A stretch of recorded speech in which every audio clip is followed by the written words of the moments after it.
Um belo momento do automobilismo foi interrompido de forma inadequada. Nós ajustamos um pouco a fala do chefe da equipe McLaren e estamos usando isso para fazer um ponto um pouco diferente do dele. Diferente de Stella, não estamos necessariamente questionando a decisão dos comissários sobre a ultrapassagem de Lando Norris e Max Verstappen no final do Grande Prêmio dos Estados Unidos. Independentemente de quem você acha que foi o culpado, se é que houve um culpado, o problema real que foi exposto aqui é que as tentativas recentes da Fórmula 1 de regular rigorosamente as disputas roda a roda estão falhando.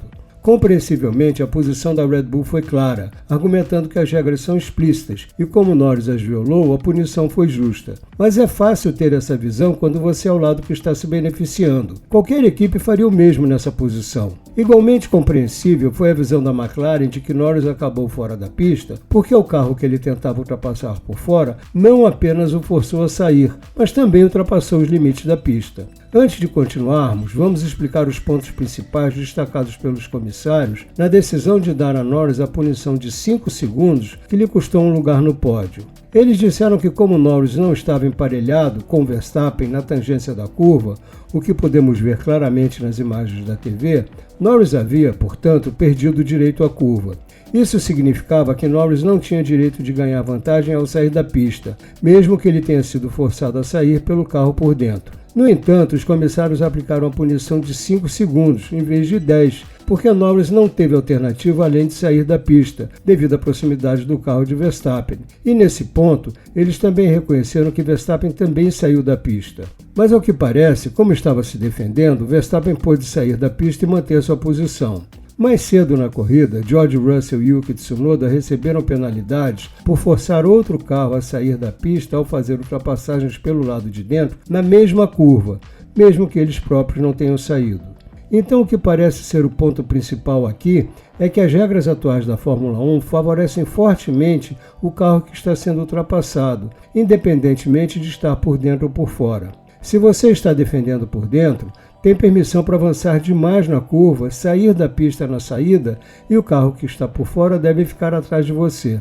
Mas se alguém está atacando por dentro, tudo o que você precisa fazer é se manter próximo o suficiente para alegar que foi forçado a sair, e mais uma vez a ultrapassagem é considerada ilegal. As novas diretrizes de corrida da Fórmula 1 deveriam melhorar os julgamentos dessas manobras marginais, afastando-se da simples questão de quem estava à frente na tangência, pois isso foi considerado uma simplificação que incentivava os pilotos a exagerarem na entrada das curvas, assumindo que estar na frente em um momento congelado da imagem lhes daria o direito de fazer o que quisessem depois. Mas pela decisão tomada no incidente Norris-Verstappen, parece que ainda é o caso de que quem está à frente na tangência é o rei.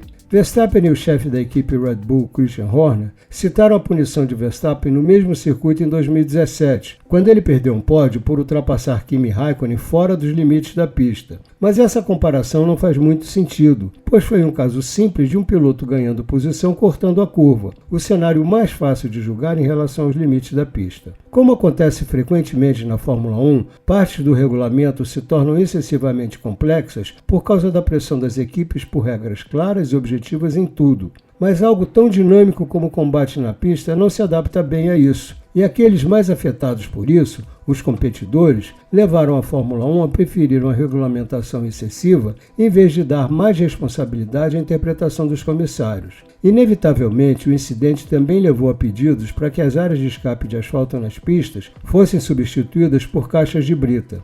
Mas nesse caso, é difícil ver como isso resolveria o problema. Se houvesse uma caixa de brita no final daquela reta, a disputa provavelmente teria o mesmo desfecho, exceto que um ou ambos os carros acabariam na brita. E a decisão ainda seria baseada nas mesmas regras de corrida. Então, presumivelmente, Norris não poderia alegar que foi forçado para a brita por Verstappen. Ele apenas seria informado de que não tinha direito ao espaço porque não estava à frente na tangência da curva. O chefe da McLaren, André Stella, disse que a interpretação da equipe sobre o incidente era completamente oposta à visão dos comissários. Ele foi questionado sobre por que a McLaren não ordenou que Norris devolvesse a posição para tentar atacá-lo novamente, algo que o chefe da Red Bull, Christian Horner, afirmou que teria feito se os papéis estivessem invertidos, dizendo que acreditava que Norris teria ritmo para fazer a ultrapassagem de forma limpa antes do fim da corrida. Mas Stella disse que a McLaren não deu essa instrução a Norris porque eles estavam certos de que ele não havia feito nada de errado. Stella até disse que pensou que qualquer investigação seria sobre Verstappen ter empurrado Norris para fora da pista. Então a McLaren instruiu Oscar Piastri a se aproximar o máximo possível de Verstappen, caso ele recebesse uma penalidade após a corrida. Stella sentiu que se Verstappen tivesse mantido o carro dentro dos limites da pista, teria ficado claro que Norris precisaria devolver a posição. Mas ele achou que os dois carros estavam em pé de igualdade nesse aspecto, já que ambos saíram da pista. Portanto, nenhum dos dois deveria ser julgado como tendo obtido vantagem, já que ambos tiraram proveito da saída dos limites da pista. Ele também disse que Verstappen impediu o carro por fora de realizar a ultrapassagem e pediu estatísticas sobre quantas vezes Max usou essa manobra para defender sua posição. Mesmo que você não goste do que Verstappen fez, ele não é exatamente o vilão aqui. Ele claramente entende o que é permitido pelas regras atuais e dirige bem no limite delas. Stella também criticou os comissários por se apressarem em tomar a decisão durante a corrida, em vez de conversarem com os pilotos e passarem mais tempo analisando os dados, já que foi uma decisão marginal com possíveis implicações no campeonato. Talvez essa urgência tenha sido porque os comissários não queriam atrasar uma decisão que afetaria quem subiria ao pódio, ou talvez fosse simplesmente porque, sob a interpretação das regras atuais da Fórmula 1, por mais falhas que possam ser, o resultado de qualquer investigação estava claro para eles. Do outro lado, Horner elogiou os comissários por lidarem com o assunto de forma rápida e decente, e também mencionou o desejo da Fórmula 1 de ter as pessoas certas no pódio. Stella admitiu que a McLaren estava um pouco chateada com a ultrapassagem de Verstappen sobre Norris no início da corrida, mas disse que estavam dispostos a aceitar que nenhuma atuação fosse tomada ali, já que muitas vezes há tolerância para essas manobras no início de uma corrida. Ele acrescentou que sabe como o trabalho dos comissários é difícil, mas pediu que eles tenham respeito pelo próprio trabalho e levem mais tempo para tomar decisões. O chefe da Mercedes, Toto Wolff, fez alguns comentários curiosos sobre o assunto após a corrida, dizendo que precisava se segurar para não dizer algo que o colocaria em apuros. Quando questionado para detalhar, ele disse que a Fórmula 1 tem ótimos comissários que já estiveram em carros de corrida ou têm uma visão muito imparcial das situações, fazendo o melhor possível em um trabalho que é verdadeiramente difícil. Em seguida, afirmou que devemos colocar todos na mesma categoria, insinuando que não acredita que todos os comissários atualmente usados pela FIA atendam a esses critérios. Ele foi mais direto ao comentar a penalidade recebida por George Russell ao ultrapassar Valtteri Bottas pelo lado de dentro, na mesma curva do incidente entre Norris e Verstappen, chamando-a de inexplicável.